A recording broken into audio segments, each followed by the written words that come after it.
Pollinate house উন্নত মানের পলিওয়েল পেপারে আবৃত চাষযোগ্য কৃষিঘর। জলবায়ু পরিবর্তনের বিরূপ প্রভাব মোকাবেলা করতে বাংলাদেশ কৃষি বিভাগ এরকম পলিনেট হাউস তৈরির মাধ্যমে নিরাপদভাবে সবজি উৎপাদনের কৃষকদের আগ্রহী করতে কাজ করছে। সিলেটের বিয়ানীবাজারে প্রথমবারের মতো 10 শতক জায়গায় কৃষি বিভাগ একটি প্রকল্পের মাধ্যমে কৃষক মুন্না আহমদকে পলিনেট হাউস তৈরি করে দিয়েছে, যাতে স্বাবলম্বী কৃষকরা এরকম হাউসের মাধ্যমে সবজি উৎপাদনে উৎসাহী হন। তাপমাত্রা নিয়ন্ত্রণ, খরা মৌসুমে বৃষ্টির মতো পানির ফোয়ারা। বিয়ানীবাজারে টিএনটি রোডে ইবনে আল মতিন টাওয়ারে রেডি ফ্ল্যাট ভাড়া দেওয়া হচ্ছে। শীতাতপ নিয়ন্ত্রিত কক্ষ, attach bathroom, kitchen, dining, lift, CCTV, বিশাল পার্কিং ও ছাদ সহ থাকছে শিশুদের জন্য বিনোদনের ব্যবস্থা। এবং পরিবেশে উচ্চ তাপমাত্রা থাকলে গ্রিন হাউসের মতো তাপমাত্রা নিয়ন্ত্রণ করার অত্যাধুনিক ব্যবস্থা রয়েছে পলিনেট হাউসে। এই প্রযুক্তি বাংলাদেশ কৃষি বিভাগে কয়েক বছর পূর্বে সংযোজন হলেও আমেরিকা, চীন, জাপান, থাইল্যান্ড ও ফিলিপাইন সহ অনেক দেশে পলিনেট হাউসের মাধ্যমে সবজি আবাদ করে কৃষকরা লাভবান হচ্ছেন জানিয়ে উপজেলা কৃষি কর্মকর্তা লোকমান হেকিম বলেন, এই প্রযুক্তির মাধ্যমে শীতকালীন সবজি গ্রীষ্মকালে এবং গ্রীষ্মকালীন সবজি শীতকালে আবাদ করা হয়। আমাদের একটা প্রকল্প আছে, অঞ্চল ভিত্তিক প্রকল্প, আধুনিক প্রযুক্তির মাধ্যমে সিলেট অঞ্চলের কৃষি উন্নয়ন প্রকল্প। এই প্রকল্পের আওতায় মূলত এই ধরনের পলিনেট হাউসগুলো করা হচ্ছে। তো আমাদের সিলেটের যে কয়টা উপজেলা আছে 13টার মধ্যে আমাদের 12টি উপজেলা এই ধরনের পলিনেট হাউস আছে। আর বিয়ানীবাজারে শুধু একটাই এই পলিনেট হাউস আছে, যেখানে আমরা সারা বছর সবজি চাষ করতে পারবো। যেমন আপনি যদি বলে থাকি যে আমাদের গ্রীষ্মকালে বাংলাদেশে কিছু সবজি হয়, আবার শীতকালে বাংলাদেশে কিছু সবজি হয়, তো দেখা যাচ্ছে গ্রীষ্মকালের সবজি শীতকালে বা শীতকালের সবজি গ্রীষ্মকালে বাইরে কিন্তু করা সম্ভব হয় না, কিন্তু এই পলিনেট হাউসের মাধ্যমে কিন্তু সেটা করা সম্ভব। কারণ আপনারা জানেন যেখানে বিভিন্ন ধরনের ফোগার আছে, এই ফোগারগুলো যখন আমি অন করব মোটরের মাধ্যমে, তখন চতুর্দিকে পানির মতো, বৃষ্টির মতো পানি ছড়িয়ে যাবে, একদম কুয়াশার মতো। তখন দেখা যাবে যে আমার বাইরের দিকে যে টেম্পারেচারটা আর ভেতরের দিকে যে টেম্পারেচার, এখানে কিন্তু অনেক পার্থক্য। তখন আমি চাইলেই ভেতরটাকে ঠান্ডা করে শীতকালে যে সবজিগুলো সেগুলো কিন্তু চাষ করতে পারবো। আবার একই অবস্থা যখন আমাদের বাংলাদেশে যখন নভেম্বর থেকে আপনার ফেব্রুয়ারি মাস পর্যন্ত শীতকাল থাকে, তখন আমি কিন্তু চাইলেই ভেতরের দিকে যে টেম্পারেচার সেটা গরম থাকবে, হট থাকবে। এখানে আমরা বিভিন্ন ধরনের গ্রীষ্মকালীন সবজি চাষ করতে পারবো। অর্থাৎ বাংলাদেশের যে উচ্চ মূল্যের সবজিগুলো আছে, বিশেষ করে টমেটো, সিম, এরপর আমাদের গাজর, ফুলকপি, ব্রোকলি, এই সবজিগুলো একজন কৃষক সারা বছর এই পলিনেট হাউসের মাধ্যমে চাষ করতে পারবে। এটা করার উদ্দেশ্য হচ্ছে একটাই, যে কৃষক যাতে লাভবান হতে পারে। কারণ আপনারা জানেন যে শীতকালে যে সবজিগুলো পাওয়া যায় অ্যাভেলেবেল, সেগুলো কিন্তু দাম অনেক সময় কম পাওয়া যায়।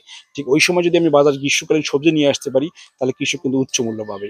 একই অবস্থা গ্রীষ্মকালে শীতকালীন সবজিগুলো যদি আমি বাজারে নিয়ে আসতে পারি, তাহলে কৃষক কিন্তু উন্নত হতে পারবে। ভেতর ও বাইরের তাপমাত্রার যেমন পার্থক্য রয়েছে, তেমনি সবজির জন্য ক্ষতিকর কীট পতঙ্গ ও পোকামাকড় পলিনেট হাউসে ঢুকতে পারবে না। ফলে ভালো ও উন্নত মানের চারা এখানে উৎপাদন করা যায় বলে জানান এই কৃষি কর্মকর্তা। পরে থেকে যে মূল যে উপকার এবং মূল যে বেনিফিট, সেটা হচ্ছে যে এখানে আমাদের যে বাইরে থেকে বিভিন্ন ধরনের যে পোকামাকড় গুলো আসে, সেই পোকামাকড় গুলো সবজির মধ্যে এসে অনেক ধরনের ক্ষতি করে থাকে। তো এখানে আপনি দেখতে পাচ্ছেন যে চতুর্দিকে কিন্তু আমাদের নেট আছে, যার কারণে কিন্তু কোনো পোকামাকড় বাইরে থেকে আসতে পারবে না। আপনি চাইলেই এখানে একটা পোকামাকড় মুক্ত চারা কিংবা সবজি উৎপাদন করতে পারবেন। আর আপনি জানেন যে আমাদের এই সারা বিশ্বে এখন কিন্তু যারা আমাদের উন্নত দেশগুলো আছে, বিশেষ করে জাপান, চীন, থাইল্যান্ড এবং আমেরিকা, এই দেশগুলো কিন্তু এখন এই পলিনেট হাউসের মাধ্যমে বিভিন্ন ধরনের সবজি উৎপাদন করতেছে। তো তারই ধারাবাহিকতায় যেহেতু বাংলাদেশেও এখন উন্নত প্রযুক্তির ছোঁয়া লেগেছে, সেদিক থেকে বাংলাদেশেও কিন্তু আজকে থেকে প্রায় 4 থেকে 5 বছর আগে বিভিন্ন প্রকল্পের মাধ্যমে এই ধরনের পলিনেট হাউসগুলো বাংলাদেশে চলে এসেছে। লোকমান হেকিম জানায়, ব্যয়বহুল পলিনেট হাউস ছাড়াও বিভিন্ন প্রদর্শনীর মাধ্যমে কৃষক মুন্না আহমদকে উপজেলা কৃষি অফিস থেকে প্রণোদনার পাশাপাশি সার্বক্ষণিক পরামর্শ দেওয়া হচ্ছে। যারা চাষি আছে তাদের পক্ষে এটা করা খুব দুষ্কর, খুব কঠিন। কারণ এই ধরনের একটা পলিনেট হাউস যদি আমরা স্থাপন করতে যাই, প্রায় 15 থেকে 20 লক্ষ টাকার খরচের দরকার। যেহেতু আমরা প্রকল্প থেকে সম্পূর্ণরূপে ওনাকে আমরা ফ্রি দিয়েছি, এটা দেওয়ার উদ্দেশ্য যদি আমাদের বড় বড় কৃষক যারা আছে বিয়ানীবাজারে বা সারা বাংলাদেশে, তারা যদি এই ধরনের কস্টটা বহন করতে পারে, তারা কিন্তু সহজেই এই ধরনের সবজিগুলো চাষ করে বাজারে বিক্রি করতে পারে। চাচ্ছি যে এই যে বিয়ানীবাজারে যে একটা মডেল আমরা স্থাপন করছি পলিনেট হাউস, আশেপাশে সমস্ত বিয়ানীবাজার কৃষক যারা আছে, যারা বিত্তশালী কৃষক, তারা আসেন, এসে একটু দেখেন, দেখলে তাদের একটা অভিজ্ঞতা হবে এবং ওই অভিজ্ঞতাকে কাজে লাগিয়ে তারা নিজেরাই বাস্তবায়ন করতে পারবে। বিভিন্ন ধরনের চারা উৎপাদন করি। আপনারা জানেন যে বিয়ানীবাজারে কিন্তু সবজির চারার খুবই সংকট। বিভিন্ন ধরনের আমরা বাজারে যে চারাগুলো দেখি, এই চারাগুলো আসলে কতটুকু মানসম্মত এবং কতটুকু যে ভালো বীজ থেকে চারাগুলো হয়েছে আমরা কিন্তু জানি না।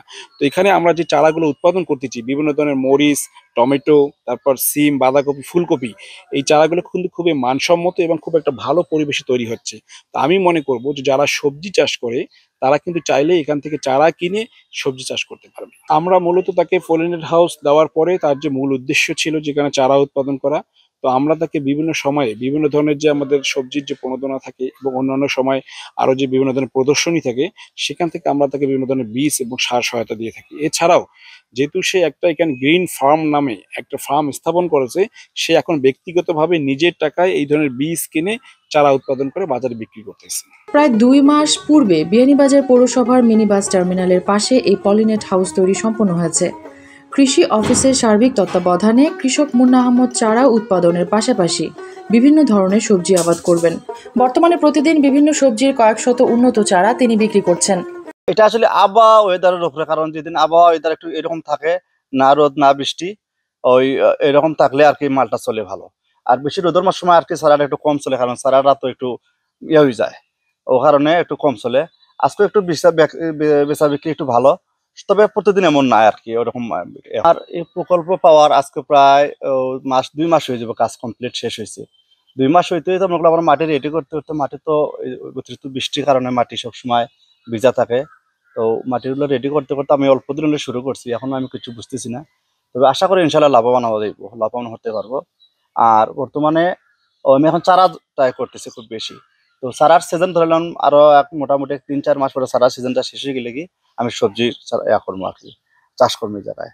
আর মোটামুটি ইনশাল্লাহ খুব ভালো। নিজের জায়গা না থাকলেও জায়গার মালিক পক্ষের কাছ থেকে সম্পূর্ণ ফ্রি জায়গা পাওয়ায় তিনি পলিনেট হাউসের মাধ্যমে লাভবান হওয়ার স্বপ্ন দেখছেন। এই জায়গাটা মোটামুটি আমি যে পলি হাউস যেটা করছি, এই জায়গাটা মনে করি 10 শতক জায়গার উপর রইব। এই জায়গাটা লাগে মাখন হাজি চাচার জায়গাটা আমি সম্পূর্ণ ফ্রিতে, কোনো আমার ভাড়াটা কিছু দেওয়া লাগে না, সম্পূর্ণ ফ্রিতে। আর মোটামুটি জায়গা প্রচুর আছে, আমি সবজি আছে যেমন ওই যে লেবু, কলা, সুপারি সবকিছু লাগাইলে আছে, জায়গা প্রচুর আছে। তবে গ্রিন সেটা আমার 10 শতক জায়গার উপরে। টোটাল এরিয়াটা জায়গা প্রায় 4-5 বিঘার মতন হবে আর কি জায়গায়। তো বাইরে আমার নার্সারি আছে, যেমন মালটা, লেবু, ওই আকাশি, রেন্টি, মেহগনি সবকিছু আছে। আর আমার গ্রিন শেডের ভিতরে আমার ফুলকপি, পাতাকপি, টমেটো, যেমন উন্নত মানের হাইব্রিড টমেটো যেটা আছে সেটা আছে। এরপরে আপনার হলো বেগুন, যে হাইব্রিড বেগুন, কারণ আমার এলাকার যে চাষি কৃষক ভাইরা আছে তারা তো ভালো মানের চারা দরকার, ওই জন্য আর কি ভালো চারা বানিয়ে আমি করতেছি। যার যদি কারো চারা লাগে আমার এখান থেকে নিতে পারবে। তিনি ছাড়াও প্রতিদিন 2 জন শ্রমিক পলিনেট হাউসে কাজ করছে বিভিন্ন সবজির চারা উৎপাদনে।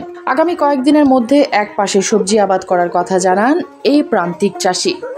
তুমি সরকার তো কিলা পাইছো, ফ্রি পাইছো কিনা, কতজন শ্রমিককে কাজ করে, আর সারা টারা সপ্তাহ মিলে গিয়া তোমার এই পর্যন্ত কেমন খরচ হয়েছে?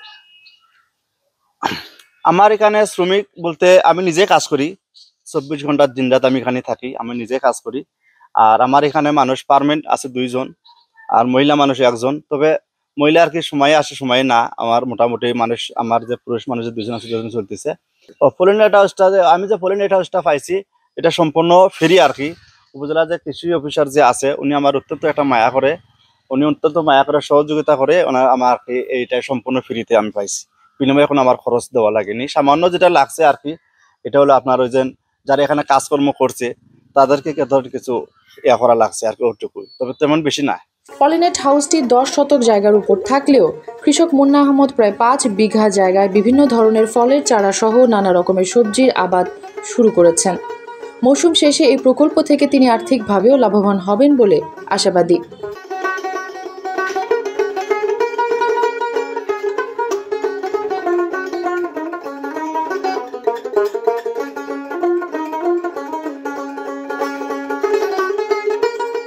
মেহরুন বিনতে ফেরদৌস, এবিটিভি।